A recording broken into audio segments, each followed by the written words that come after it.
Hello दोस्तों, अगर आप लोग यूपीएससी 2026 में अपने सिलेक्शन का सपना देख रहे हैं तो मेरा आज का मूल विधि और संविधान के वीडियो सिर्फ आप लोगों के लिए ही होने वाला है।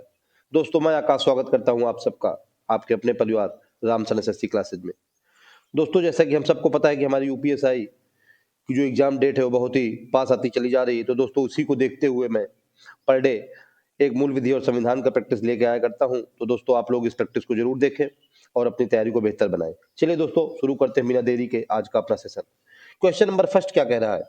कह रहा है दोस्तों, निम्न में कौन से मद उस सूची से सही ढंग से मेल खाते हैं जिसमें यह मौजूद है? नंबर एक कह रहा है कानूनी चिकित्सा और अन्य व्यवसाय समवर्ती सूची, तो ये दोस्तों हमारा बिल्कुल सही हो जाएगा। नंबर दो कह रहा है वन राज्य सूची, नहीं दोस्तों, ये वन राज्य सूची के अंतर्गत नहीं आता है। वन भी दोस्तों समवर्ती सूची के अंतर्गत आता है। किसके अंतर्गत? समवर्ती सूची के अंतर्गत आता है वन भी। ठीक है ना?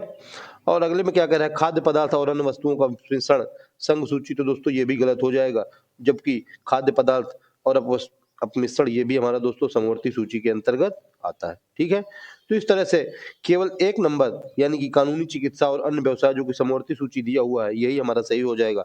तो ऑप्शन नंबर डी केवल एक हम लोगों को बिल्कुल राइट हो जाएगा। ठीक है दोस्तों, हमारे संविधान की जो 7वीं अनुसूची है उसमें हमें केंद्र और राज्यों की शक्तियों के बीच बंटवारे के बारे में बताया गया है, और इसके अंतर्गत दोस्तों 3 सूचियां दी गई हैं।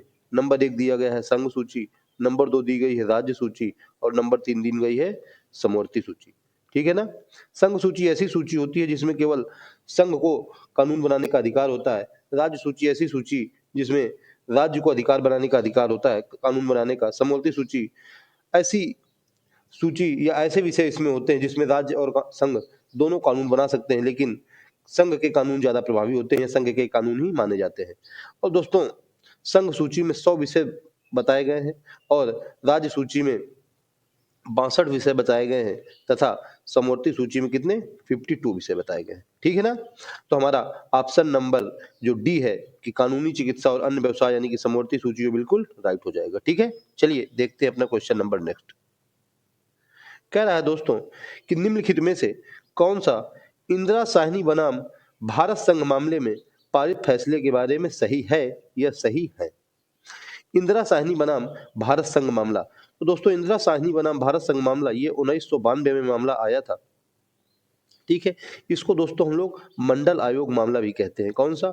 मंडल आयोग मामला भी इसको कहा जाता है। मंडल आयोग मामला भी इसको कहा जाता है। बहुत ही दोस्तों फेमस मामला था ये। दोस्तों, इसमें हमें आरक्षण के बारे में बताया गया था। इसमें बताया गया था कि ओबीसी को 27% यानी कि जो अदर बैकवर्ड क्लासेज होती हैं, अन्य पिछड़ा वर्ग, इसको 27% आरक्षण दिया जाएगा, लेकिन आरक्षण जो है वो 50% से अधिक कभी भी नहीं होगा। यानी कि नंबर एक हम लोगों को कह रहा है कि आरक्षण किसी भी तरह से मानदंड के 50% से अधिक नहीं होगा, यानी कि बिल्कुल सही हो जाएगा। नंबर दो में कह रहा है कि आरक्षण नीतियों के दौरान नमोन्नत वर्ग, यानी कि नमोन्नत वर्ग दोस्तों ये क्रीमी लेयर के बारे में बात कर रहा है। किसके? Creamy layer. इसमें बताया गया दोस्तों मामले में कि जो क्रीमी लेयर है, यानी कि क्रीमी लेयर को अनिवार्य रूप से बाहर रखा जाना चाहिए। क्रीमी लेयर से दोस्तों हमारा तात्पर्य ये है कि जिन लोगों को ये जो हम लोगों को आरक्षण का यानी कि फायदा मिल चुका है, और जिन लोगों की आर्थिक स्थिति, सामाजिक स्थिति, शैक्षणिक स्थिति सही हो चुकी है, उन लोगों को अब अनिवार्य रूप से बाहर रखा जाना चाहिए। यानी कि उन लोगों को अब आरक्षण का जो लाभ है वो नहीं प्रदान किया जाना चाहिए। ठीक है, नंबर 3 में कह रहा है ये भी सही हो जाएगा कि पदोन्नति में कोई आरक्षण नहीं हो जाना चाहिए। यानी कि जो हम पदोन्नति यानी कि जो हमारा प्रमोशन होता है इसमें कोई आरक्षण नहीं होना चाहिए, ये भी हमारा सही हो जाएगा। तो इस तरह से दोस्तों 1, 2 और 3 यानी कि ऑप्शन नंबर डी हम लोगों को बिल्कुल राइट हो जाएगा। ठीक है ना? तो दोस्तों जो इंदिरा साहनी बनाम भारत संघ मामला है ये 1992 में आया था। इसको दोस्तों मंडल आयोग मामला के भी नाम से जाना जाता है। इसमें बताया गया आरक्षण के बारे में कि जो अदर बैकवर्ड क्लासेज यानी कि अन्य पिछड़ा वर्ग यानी कि ओबीसी होती है, इसको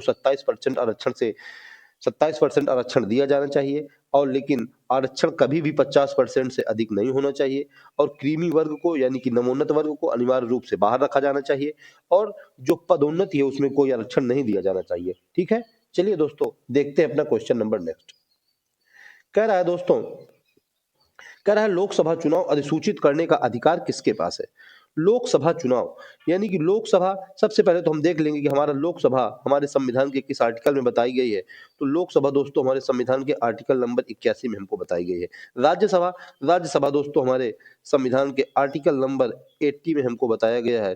और दोस्तों जो संसद होती है वो हमारे संविधान के आर्टिकल नंबर 77 में बताई गई है। ठीक है ना। तो हम लोग इसको याद करने की ट्रिक याद कर लेंगे, सरला।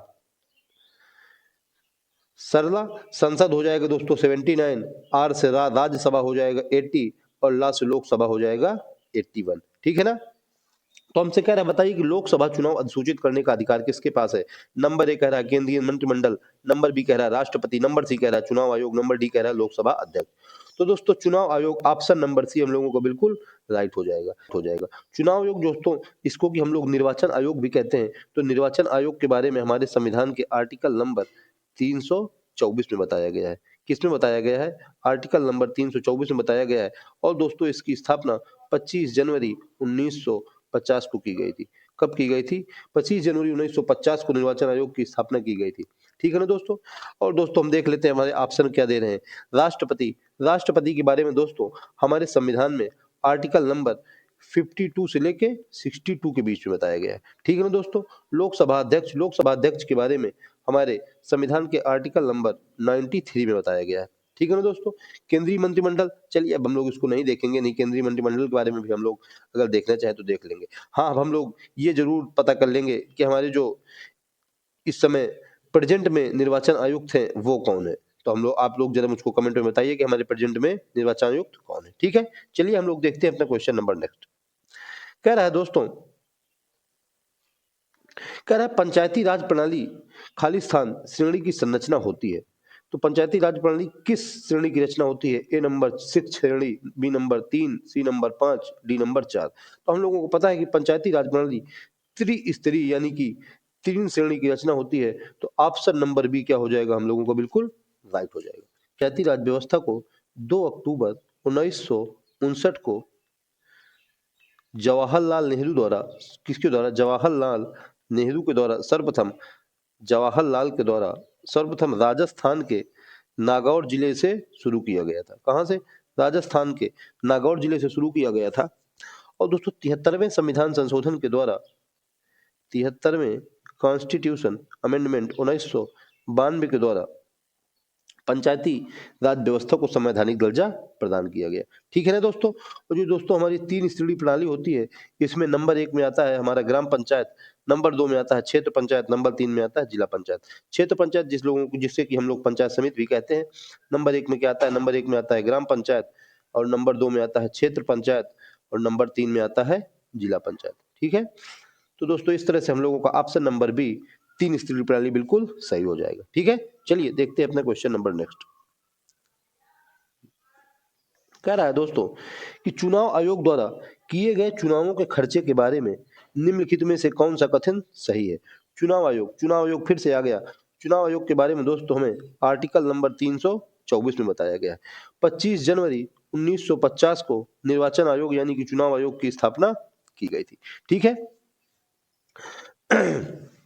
तो हमसे नंबर 1 में कह रहा है कि यह चुनाव केवल संसद के लिए ही आयोजित किए जा रहे हैं, तो वह पूरी तरह से केंद्र सरकार द्वारा वहन किया जाता है।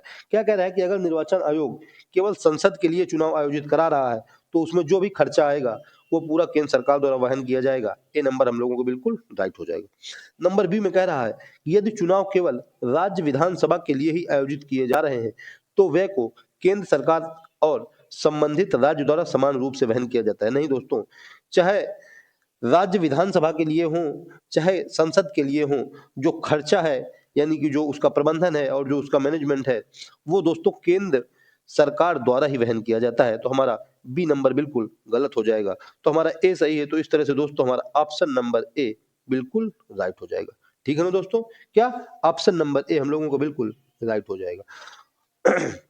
दोस्तों वर्तमान चुनाव आयुक्त कौन है? आप हमको बता दीजिए। वर्तमान चुनाव आयुक्त ज्ञानेश कुमार है। कौन है दोस्तों? ज्ञानेश कुमार जो है वो है, कौन है? वो है वर्तमान चुनाव आयुक्त। ठीक है ना। निर्वाचन आयुक्त की नियुक्ति जो है दोस्तों वो राष्ट्रपति के द्वारा की जाती है, राष्ट्रपति के द्वारा। और इसका कार्यकाल दोस्तों 6 वर्ष का होता है। ठीक है, 6 वर्ष या 65 वर्ष। और इसका जो वेतनमान और इसका कार्यभार होता है वो सर्वोच्च न्यायालय के जज के समान, यानी कि सर्वोच्च न्यायालय के न्यायाधीश के समान होता है। ठीक है ना दोस्तों? तो इस तरह से हमारा ऑप्शन नंबर ए बिल्कुल राइट हो जाएगा। चलिए देखते हैं अपना क्वेश्चन नंबर नेक्स्ट। देख चलिए दोस्तों देखते हैं अपना क्वेश्चन नंबर 6 क्या कह रहा है। कह रहा है निम्नलिखित में से किस मामले में निर्णय के कारण संविधान में पहला संशोधन हुआ? संविधान में पहला संशोधन यानी कि फर्स्ट कॉन्स्टिट्यूशन अमेंडमेंट 1951 में हुआ दोस्तों। तो हमसे कह रहा है कि बताइए किस मामले के कारण हुआ। तो हम लोग देखते हैं, कह रहा है के.एम. नानावती बनाम महाराष्ट्र राज्य। नंबर बी में कह रहा है गोलकनाथ बनाम पंजाब राज्य। नंबर सी में कह रहा है चंपकम डोरा बनाम बनाम मद्रास राज्य। नंबर डी में कह रहा है केशवानंद भारती बनाम केरल राज्य। तो ऑप्शन नंबर सी चंपकम डेरा बनाम मद्रास राज्य हम लोगों को बिल्कुल राइट हो जाएगा। ठीक है ना? तो दोस्तों 1951 में जो चंपकम डोराजन था, इन्होंने जाति के आधार पर जो आरक्षण दिया गया था उसके विरोध में पहला संविधान संशोधन हुआ। जाति के आधार पर आरक्षण, जाति के आधार पर आरक्षण का विरोध, जाति के आधार पर आरक्षण का विरोध किया था, इसी में पहला संविधान संशोधन हुआ। और देखते हैं हम दोस्तों, कह रहा है कि के.एम. नानावती बनाम महाराष्ट्र राज्य। नंबर एक, तो ये दोस्तों के.एम. नानावती महाराष्ट्र राज्य ये वही है कि के.एम. नानावती एक नौसेना अधिकारी था दोस्तों। 1959 में ये मामला आया था।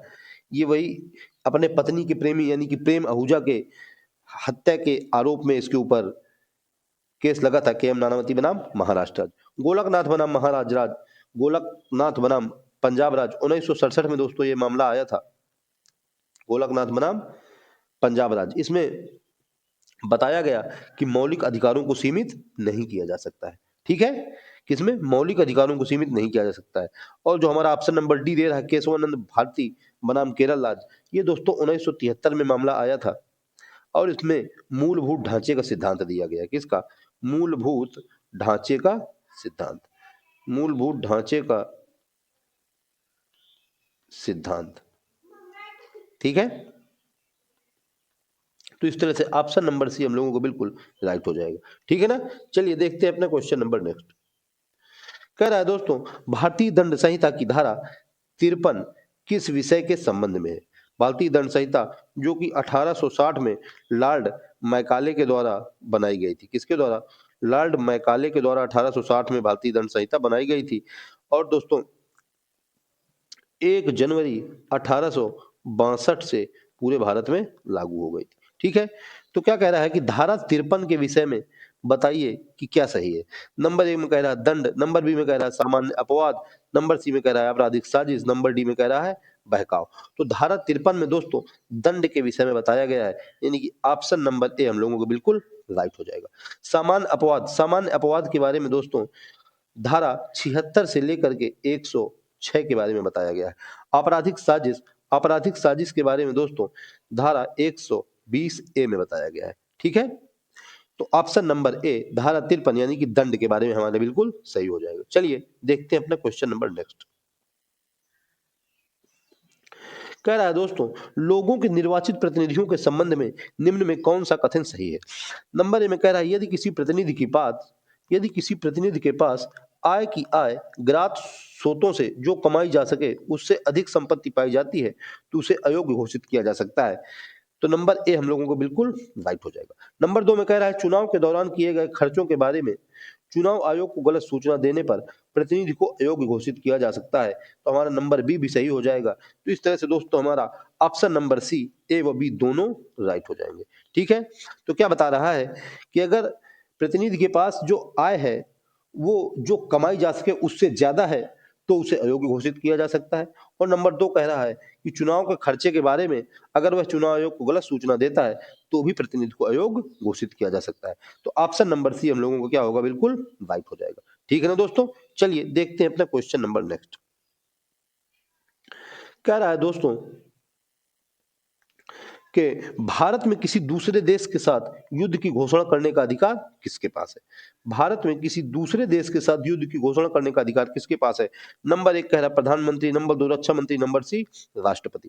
तो दोस्तों ऑप्शन नंबर सी यानी कि ऑप्शन नंबर 3 केवल बी यानी कि ऑप्शन नंबर बी राष्ट्रपति हम लोगों को बिल्कुल राइट हो जाएगा। ठीक है ना दोस्तों। तो राष्ट्रपति को दोस्तों युद्ध की घोषणा करने का अधिकार तो है, लेकिन मंत्रिपरिषद की सलाह पर, और मंत्रिपरिषद जिसका कि अध्यक्ष प्रधानमंत्री ही होगा। ठीक है ना दोस्तों। दोस्तों वैसे भी हमें पता है कि हमारे आर्टिकल नंबर 352 में बताया गया है राष्ट्रीय आपातकाल के बारे में। किसके बारे में? राष्ट्रीय आपातकाल के बारे में आर्टिकल नंबर 352 में बताया गया है। आर्टिकल नंबर 356 के बारे में राज्य आपातकाल के बारे में बताया गया है। आर्टिकल नंबर 360 के बारे में वित्तीय आपात के बारे में बताया गया है। ठीक है ना दोस्तों। चलिए देखते हैं अपना क्वेश्चन नंबर नेक्स्ट। कह रहा है दोस्तों कि जनहित याचिका यानी कि PIL के संदर्भ में निम्न में कौन सा कथन सही है? कह रहा है एक पोस्ट कार्ड को रिट याचिका के रूप में माना जा सकता है, यानी कि जो एक पोस्ट कार्ड होता है उसको हम अगर रिट याचिका के रूप में दें तो क्या उसको माना जा सकता है? तो हाँ, हमारा ऑप्शन नंबर ए बिल्कुल राइट हो जाएगा। नंबर 2 में कह रहा है जनहित याचिका केवल सर्वोच्च न्यायालय और उच्च न्यायालय में ही दायर की जा सकती है, तो दोस्तों ये भी हमारा सही हो जाएगा, तो नंबर 2 भी सही हो जाएगा। तो इस तरह से दोस्तों ऑप्शन नंबर सी ए व बी हम लोगों को बिल्कुल राइट हो जाएगा। ठीक है ना। जनहित याचिका की शुरुआत दोस्तों 1986 में चीफ जस्टिस PN भगवती के द्वारा की गई थी। किसके द्वारा? PN भगवती के द्वारा की गई थी। जनहित याचिका क्या है दोस्तों? जनहित याचिका सार्वजनिक हित की रक्षा के लिए मुकदमे का एक प्रावधान है। ठीक है ना। यह किसी भी नागरिक या स्वयं न्यायालय द्वारा किसी भी पीड़ित के पक्ष में दायर की जा सकती है। ठीक है ना दोस्तों। इसे केवल सर्वोच्च न्यायालय या उच्च न्यायालय में ही दायर किया जा सकता है, और पोस्ट कार्ड को भी रिट याचिका के रूप में माना जा सकता है। ठीक है। ऑप्शन नंबर सी हम लोगों को बिल्कुल राइट हो जाएगा। ठीक है। चलिए देखते हैं अपना क्वेश्चन नंबर नेक्स्ट।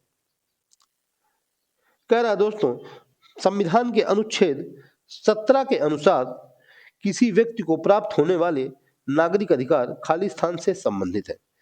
संविधान का अनुच्छेद 17 कह रहा है कि नंबर ए कुछ धार्मिक अधिकार, नंबर बी कह रहा है सती का उन्मूलन, नंबर सी कह रहा है कुछ व्यक्तिगत अधिकार, और नंबर डी कह रहा है अस्पृश्यता का उन्मूलन। तो दोस्तों ऑप्शन नंबर डी अस्पृश्यता का उन्मूलन हम लोगों को बिल्कुल राइट हो जाएगा। यानी कि आर्टिकल नंबर 17 में अस्पृश्यता के उन्मूलन के बारे में बताया गया है। ठीक है ना। वैसे भी दोस्तों हमें पता है कि 12 से लेकर आर्टिकल 18 तक समानता के अधिकार के बारे में बताया गया है, इसीलिए आर्टिकल 17 में हमारे अस्पृश्यता के उन्मूलन के बारे में बताया गया है। तो ठीक है ना दोस्तों। तो दोस्तों ये थे मेरे आज के टॉप 11 मूल विधि और संविधान के रिपीटेड क्वेश्चन, जो कि दोस्तों मुझे उम्मीद है आप लोगों को बिल्कुल पसंद आए होंगे। तो दोस्तों अगर आप लोगों को मेरा वीडियो पसंद आया हो तो मेरे वीडियो को एक लाइक जरूर करें, और दोस्तों अगर आप लोग मेरे चैनल पर नए हैं तो मेरे चैनल को सब्सक्राइब करें और बेल आइकन को भी प्रेस कर लें, जिससे कि आप लोगों को टाइम टू टाइम नोटिफिकेशन मिलता रहे। ठीक है दोस्तों। तो ठीक है दोस्तों, मिलते हैं नेक्स्ट वीडियो में। तब तक के लिए जय हिंद, जय श्री राम।